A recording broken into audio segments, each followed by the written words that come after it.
കൈയിൻ്റെ ഉപ്പാടിളകി ഇതാ ഇങ്ങനെ ആയി എടുക്കാൻ കുറച്ച് കഷ്ടപ്പെട്ട്.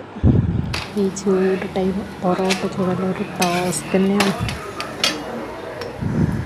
കണ്ടില്ലേ, കുറച്ചാണെങ്കിലും ഇതുണ്ടാക്കിയെടുക്കാൻ നല്ല പ്രയാസമുണ്ട്. ഇതടിച്ച് പരത്തലാണ് മെയിൻ. അതിൻ്റെ കൂടെ നമ്മൾ അടിപൊളി തന്തൂരി ചിക്കൻ ഉണ്ടാക്കിയിട്ടുണ്ട്. അടിപൊളി ടേസ്റ്റ്. എന്തൊരു ടേസ്റ്റാണെന്ന് അറിയാം. ഇത്ര സിമ്പിളാണെന്ന് ഞാൻ അറിഞ്ഞില്ലേ തന്തൂരി ചിക്കൻ ഉണ്ടാക്കുക. ഫസ്റ്റ് ടൈമാണ് ഉണ്ടാക്കുന്നത്. അപ്പോൾ കഴിച്ച് നോക്കട്ടെ ഗൈസ്.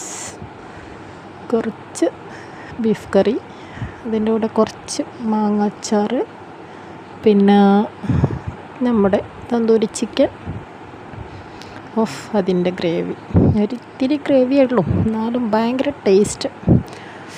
എന്താ ടേസ്റ്റ്. അപ്പോൾ ഓക്കെ, ബൈ.